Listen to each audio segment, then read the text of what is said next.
Welcome to the ADHC Talks podcast, produced by the Alabama Digital Humanities Center at the University of Alabama Libraries. I'm your host, Sara Whitver. This video podcast documents digital humanities research through semi-structured conversations with DH scholars and practitioners. We record 4 episodes each semester, caption them, and publish them on YouTube. Our guest today is Kathleen Lewis. Kathleen is the first in a series of graduate student spotlight guests, which is a way for us to highlight the digital humanities work being done by our amazing graduate students here at the University of Alabama. Kathleen is a doctoral candidate in the Composition and Rhetoric in English Studies program in the Department of English.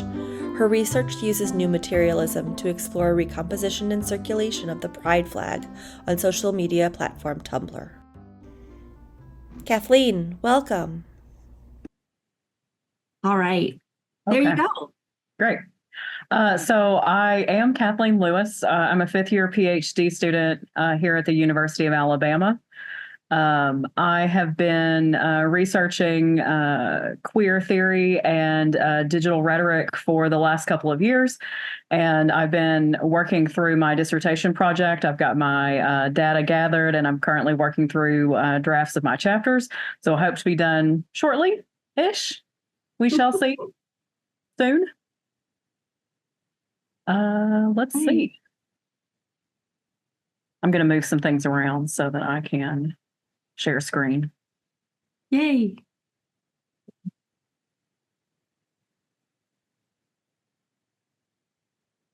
Present.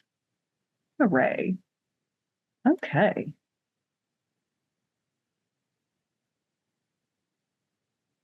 And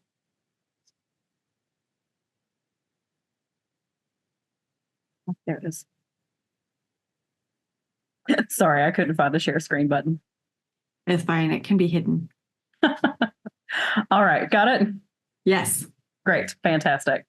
So my dissertation project is entitled Queer Recompositions, Tracking the Pride Flag Through Tumblr. I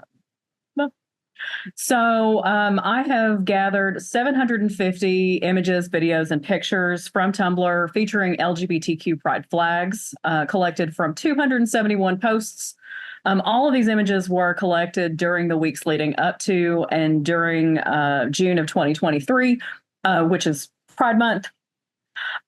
This study quantifies the prevalence of commonly depicted pride flags, and also identifies other platforms that Tumblr users link to and source media from. Just a quick rundown on Tumblr if you're not familiar with it. It is a combination of social networking site and microblogging platform since 2007. Users can post and repost images, videos, and or text.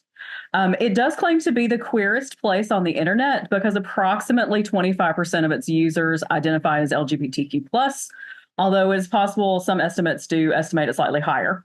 And then over here on the left is a typical Tumblr post. I have anonymized the user just so for privacy's sake.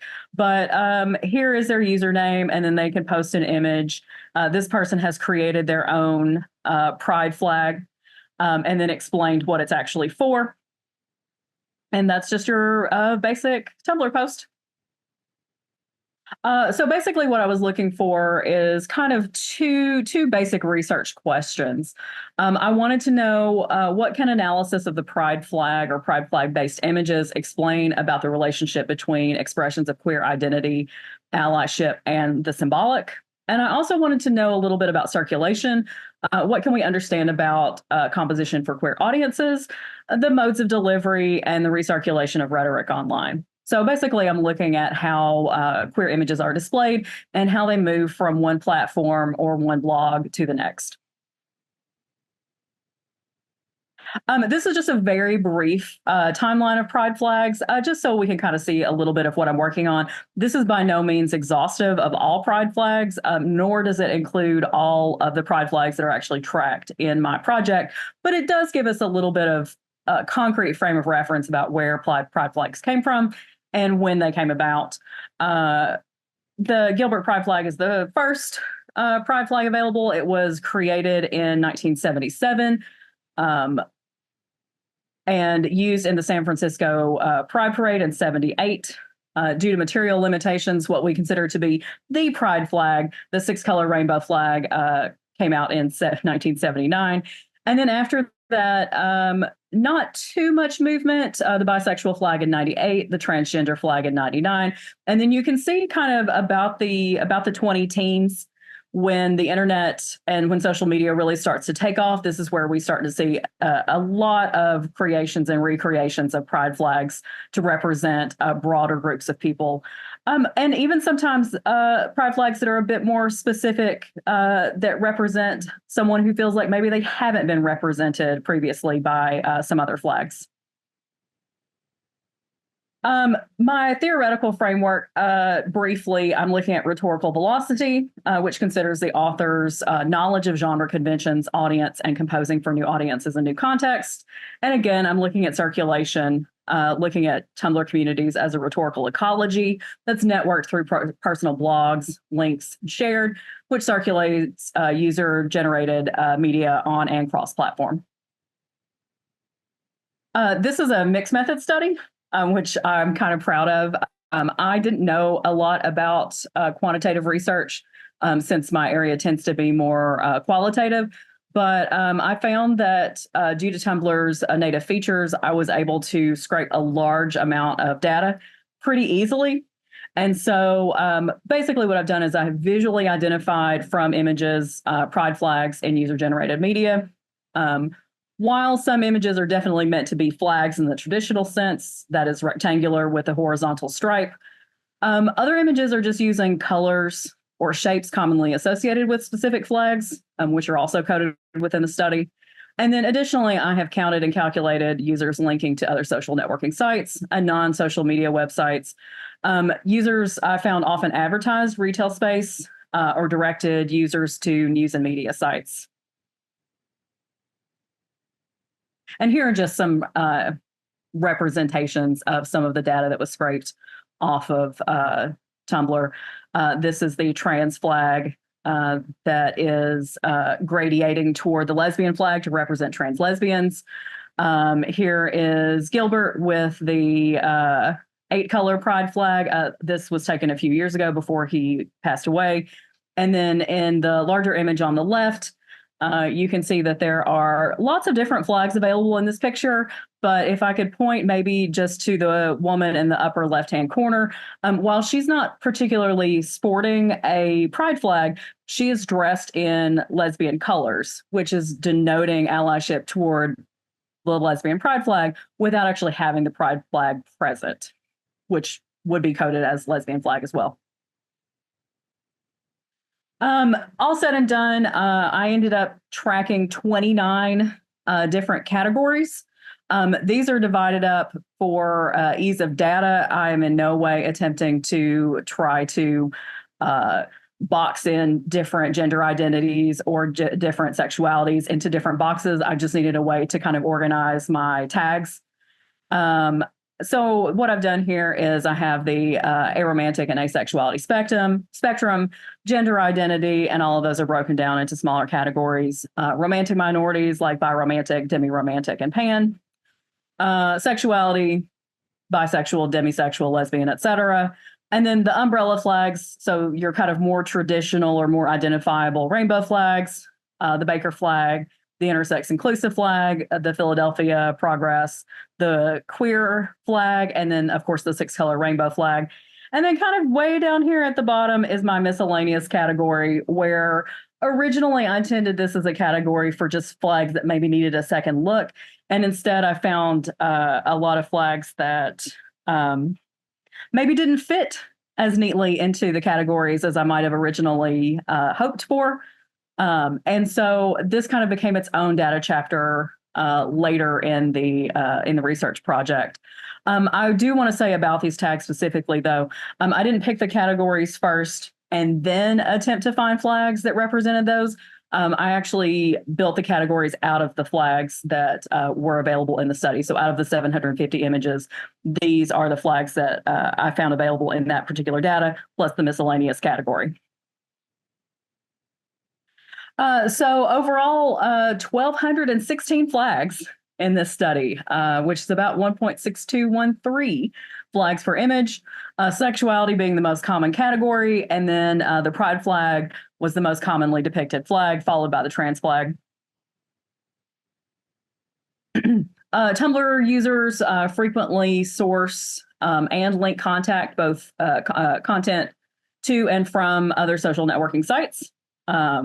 Most commonly, users will actually link to other sites on Tumblr, which is not too surprising. But additionally, I found a lot of users are linking to Instagram. They're also linking to Twitter. And at the time, Twitter was still called Twitter, so that's how the data remains. An enormous amount of images came from or were linked to DeviantArt, Discord, and Facebook as well. The occasional TikTok appeared, not as commonly as some other social networking sites, but a few. And then additionally, I found a lot of what I called off-site links. These were links to websites on the internet that were not social networking sites. Of the 180 non-social networking site links, 152 were commerce-based, with Etsy and Redbubble being the most commonly linked websites. This does suggest to me that Tumblr is both a site of cross-platform advertisement and that there is a market out there for queer-themed merchandise that may actually not be serviced very well from larger retailers. Large retailers actually made up only a small percentage of the links in my data. And then a fair amount, too, of like news and media as well. But for the most part, a lot of retail. And then within my miscellaneous category, some flags, while reminiscent of the 29 pride flags in the data, were harder to categorize. What I found was that a number of flags were redesigned by users to further represent their identity expression. I began to kind of think of this as speaking about or speaking to queer's particular resistance to categorization, just as surely as one flag represents one particular person, they find that maybe someone else is not quite represented in the way that they might like. And so I've actually provided a couple of examples of alternate or redesigned or recomposed pride flags. The bottom left one I really like. For example, this is the Progress Pride flag with the intersex inclusive logo. And then the lines, which are traditionally horizontal, are broken. This particular user designed this to be representative of physical disabilities that they particularly have, because they wanted a disabled person's representative LGBTQ flag.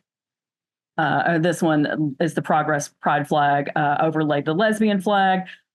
This one over on the bottom right, I also kind of like too. It is just the lesbian flag, but the person who designed this flag doesn't like the colors of the original lesbian flag, so they just made it lighter and pinker because they're not a huge fan of orange. And then the flag on the upper right is the intersex inclusive Progress Pride flag with the non-binary flag colors added to it as well in the chevron to represent non-binary people as well. So just some really, really interesting flags in this miscellaneous category that ended up actually being a chapter on its own. And that's all I've got for now. There we go. Thanks. Yeah. I just love your project. Thanks. Full basically my whole life. So full disclosure to everyone who's watching, Kathleen and I are really good friends. And so we talk about her project quite often, and I've seen it. From start to finish. Yeah, so far. And so I'm just so tickled by it all the time. I am going to ask you a question, Kathleen, that I ask every single one of my guests. I want to know, and this can be an answer about your research or it can be more general because I know things that make you feel nerdy and excited. So I'm going to remove the stipulation of research and I want you to tell me what makes you feel nerdy and excited. Other than my dissertation research, because that's my life right now. I'm just really into this project. I am not a big social media user, which I think you know, but it might surprise listeners to hear. I've always been a bit resistant to using social media. But I find people who do use it and the way that they use it to be just truly fascinating, and the opportunities that are out there for particularly younger folks on Tumblr to reach out and make a community out of people that are not local to them, that they may never meet and don't know, I feel like is really, really powerful. I get really nerdy about pride flags and the thought that there is community out there for people that wouldn't have been there when I was a teenager. Yeah. The pride flag is such a DIY inspired situation. And I think that's one of the reasons why there's so much friction with the commodification of the pride flag, because like in its essence, it is a DIY symbol. Right. Yeah. So. I kind of also have that issue myself where on the A hand, I'm like, oh man, like the pride flag has been commodified. You can buy some of the data that I scraped was from, various huge retailers or Amazon or Hot Topic, whoever. But the flip side of this for me is that when I was a teenager, no one sold any LGBTQ merchandise at all. And I own rainbow socks and I have a rainbow coffee mug. And it is important to me to be able to represent that I'm a safe person and to feel like, I matter in society in the same way that people maybe wear like sports jerseys. Or they rep their favorite TV show. And so, I have feelings about commodification, but I also really like to wear rainbows sometimes. So I'm sort of also okay with it. Yeah, absolutely. Absolutely. I just think that it's so fascinating. I recently bought a packet of hanks of yarn in beautiful, it was during Pride Month, and bought yarn that I will make some sort of pride flag project that is, in beautiful, vivid colors. And I can't decide, as I'm looking at your pride flags, I'm like, what do I want to do? Do I want to do something that is like one of those traditional chevron blankets, or do I want to do granny squares, or do I want to make do I want to do like apparel, it's plenty for a sweater or a very large shawl, and so like all of the different configuration options are out there, and it's sort of a very tactile related item to your data set, right? It definitely falls into that miscellaneous. But as you were talking about with that picture of everybody, like how we wear our pride colors is so unique to each individual. I found a ton of pictures of people, and they were definitely advertisements. But I can't be upset with someone who's particularly like crocheting a shawl in trans colors, or that takes hours. Like, that they're not making like a ton of money off of like a shawl. And I just think it's amazing that, and I guess the coolest part about this to me is it's not like a trans person is only knitting trans shawls. It's that someone is out there like knitting or crocheting multiple shawls in multiple colors for multiple different people to kind of show like that allyship and to provide for them like something that mean something to their customer and not just the creator as well. And I think that's awesome. I love it. Yeah. I mean, it goes back into a gift economy in Right. that respect, because the labor and the materials can never be covered by the amount that an item like that can be retailed. No. So, it's really, a passion project to be able to provide those kinds of things for people and participate in the community in that way. Yeah. All kinds of stuff. Keychains. I mean, like Redbubble is pretty popular for like stickers and t-shirts, but I mean, it's tons of just like handicrafts and like embroidered patches for like clothes, just a huge range of handcrafted items. And I didn't even know that a lot of this stuff was out there myself when I started the project. I have things that have come with purchases. So like during Pride Month, if I buy yarn, even if it's not like Pride colors, often the yarn maker will include like pins or buttons or bookmarks or stitch markers. I've got all of those kinds of things with different like rainbow colors on them. They're so much fun. I got one. Yeah, I got one.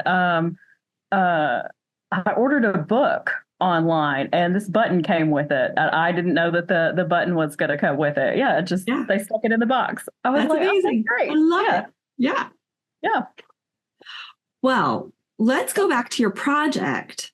I want to know more, or I know some of this, but actually I wouldn't be able to describe it for anyone for you. How did you end up choosing the topic of pride flags?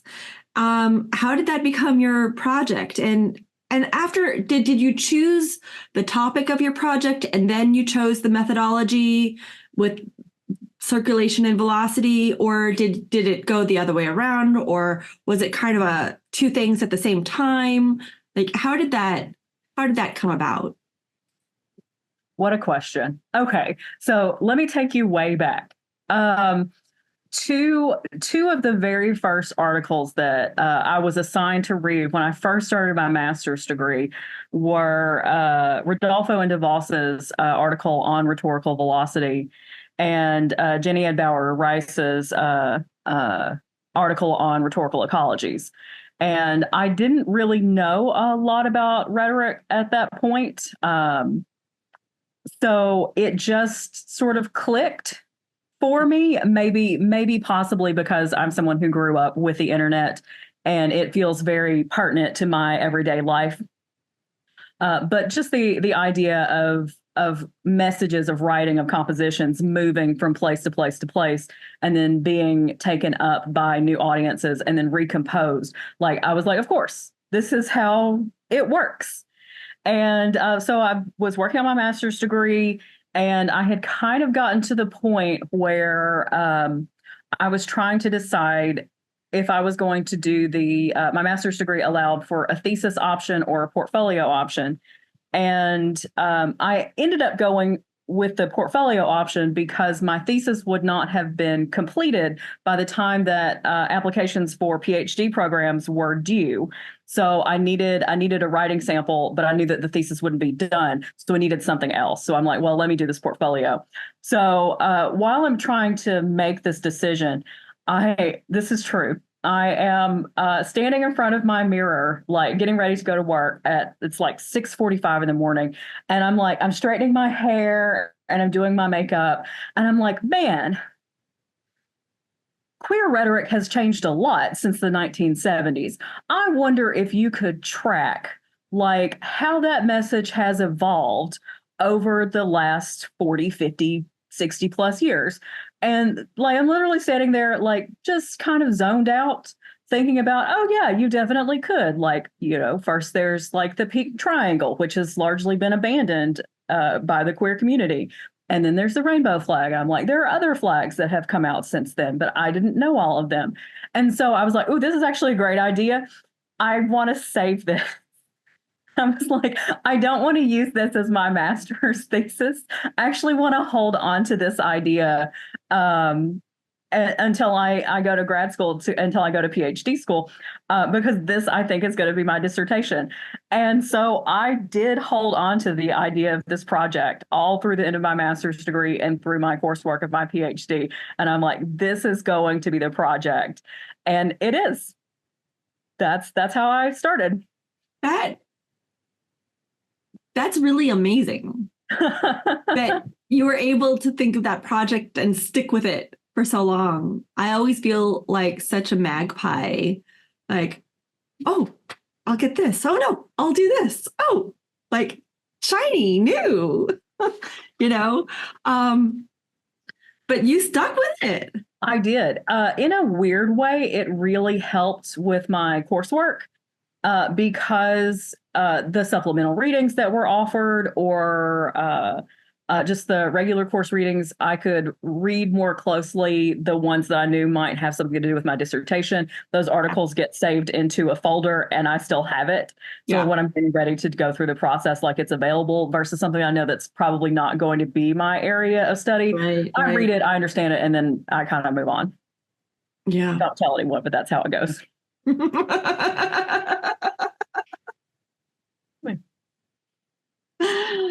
Is that folder super big? Have you ended up breaking it into new folders?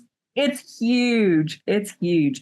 It is very organized. So it's definitely broken. It's not just all EBSCO host articles, 1070, blah, blah, blah, blah, blah. Like it is author, title, all alphabetized.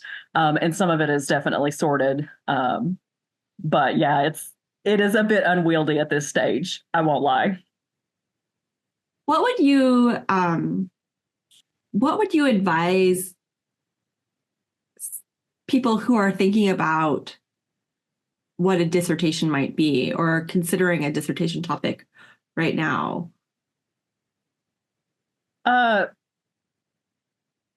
Think smaller. I know that is such the opposite advice that a lot of people are probably going to give you, because it does feel so monumental. But the PhD is very limited in time, both in terms of like years, and also just in terms of you as a student and your ability to finish a project in the allotted time. And if the project becomes too large or too unwieldy to manage, you end up either losing good ideas or going way, way over what you thought the scope of the project would be. So dream big, but work really hard to make sure that the project itself is very manageable in the space of about a year or 18 months. That's all you get. Yeah, that's the time. Yeah, that's it. So you are hopefully finishing this project up sometime soon. Yes. What so far has been the most technologically challenging part of this project? Probably two things. One is I was not very good at NVivo, which is what I coded most of the flags through. I won't even say I'm very good at it now, but I can use it. So I'm better than I was. And just that was a lot of like watching tutorials and asking questions and doing things wrong. And I did have a data loss over the summer that kind of knocked me back a few steps. But you live and you learn. And I had a rage moment and went and did some swimming because I needed to get some energy out, and got started again. And I think the other part is this data actually won't make it into the dissertation, but I still have it as I'm kind of teaching myself Python just a little bit. And so I've been using Python scripts to scrape data from my social media posts in a different way. And that's really not something that we're taught to do very much in humanities. And so the learning curve on that has been enormous. I know that I will get it. And I think I just about do. But I wish I'd had a little bit more computer coding practice before now. But I'm figuring it out. At intro to Python class didn't do it? No. actually. So I will say that the Python class did teach me how to do coding by hand. But when it actually came to like using scripts or libraries or using GitHub, the kind of practical application of some of the things that we were taught in Python class, I was completely lost. Yeah. And now I'm less lost. Yeah. I think that's amazing. Yeah. Fantastic. Yeah. Ask me again in a year and we'll see where I'm at. I'm kind of thinking about this. You know, I know that as I'm looking at your data and I'm thinking about your project, and you know, there are a lot of like computers and writing portions of it, but there's also just a huge amount of digital humanities in it, in the aspect of just this range of depictions of the way that people represent themselves. And if you look at it through perhaps a post-human lens, just the variety of what human means, and just the myriad ways in which people identify and represent, and the layers and layers and layers, and it's never done, because you can look at every single one of those flags and there's still people that are left out, right? Yeah, and so absolutely. I think it's fascinating. What are some of your thoughts about that, like the humanities or the humanist aspect of the research that you're doing? It's a little tough. I definitely feel like I'm pretty interdisciplinary, even as a digital rhetorician. I have found Comperet to be pretty pedagogy focused. And that's just kind of not what I do. Like, don't get me wrong, I really love to teach and I love my students, but my research interests are definitely more on the digital rhetoric and the post-humanism kind of portion of our field. And I think not because if you're a student or if you're a scholar who wants to do social media research, you're going to have to either learn or teach yourself some type of computer programming or data mining or something that will let you do some of the big data work that we like to do. There are, to your point, so many hundreds, thousands, tens of thousands, millions of people out there who are constantly reinventing what we consider to be rhetorics. I mean, particularly I'm in queer rhetorics, but I mean rhetorics in general for any marginalized identity. If you want to see the breadth of those creative works, of that composition, of those people, it takes some data, and it takes a lot of it. Yeah. I think it's fascinating, the idea of applying humanities questions to these big data sets and then being able to see just as the themes emerge, right? See the variety and how variety is and is not generalizable. So, for example, your miscellaneous group, right? Like the fact that so many of that you could probably sort of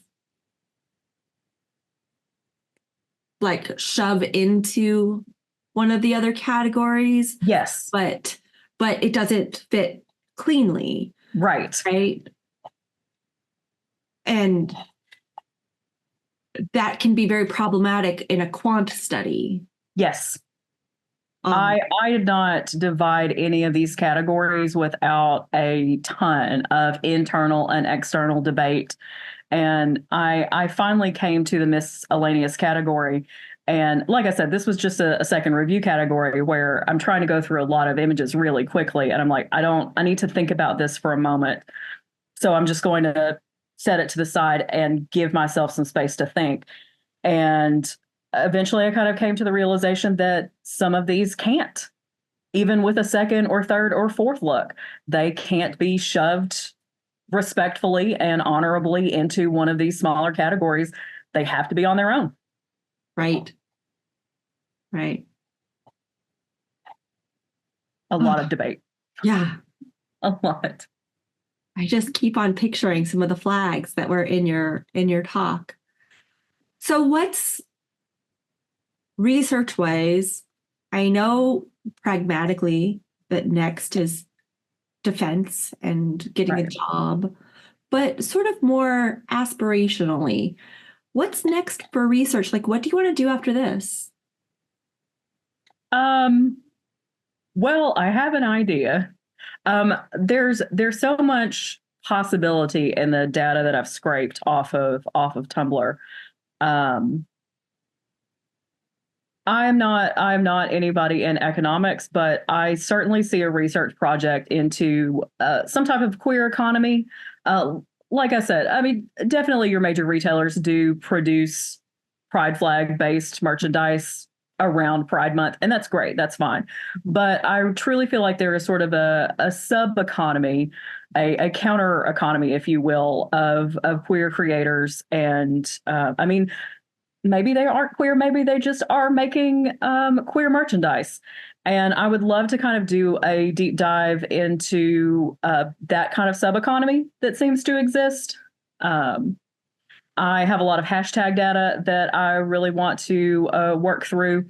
I think that hashtag as a communicative mode on Tumblr is really, really interesting. So that's kind of probably next. Who knows? I'm really into philosophy, so metaphysics I'm kind of into right now. What are some of the questions? What is a metaphysical question that you think would be interesting that you sort of just like when your mind is drifting that you're trying to answer?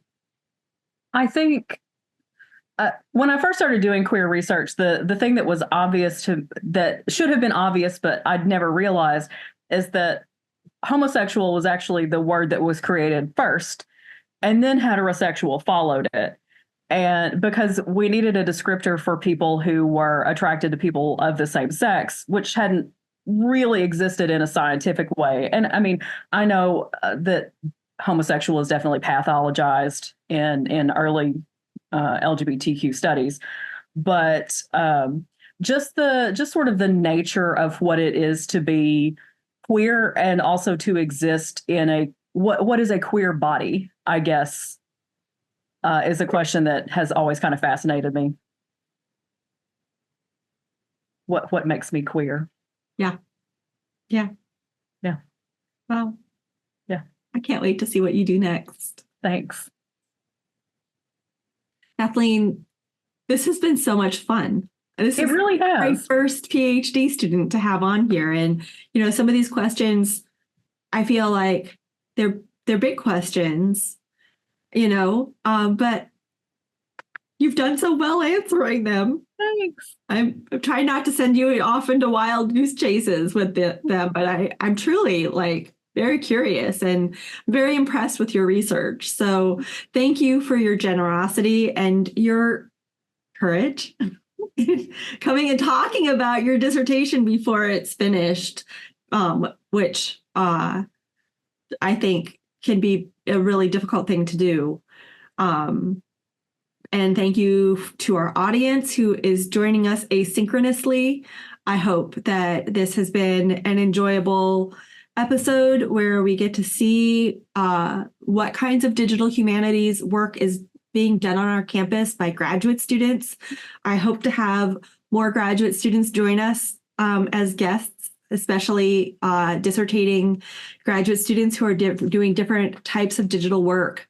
I am on the hunt. So if you're a grad student out there and you want to be on the podcast, shoot me an email. And if you talk to me and tell me about your work, be ready. I might ask you to join me on an episode in the future.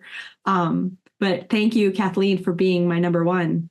Oh, yeah, of course. Thank you so much for inviting me. This was a great experience. Yeah. And to all of those future grad students, like, do this. It's fantastic. You really should. Yeah. Please. It's fun. Yeah, it's fun.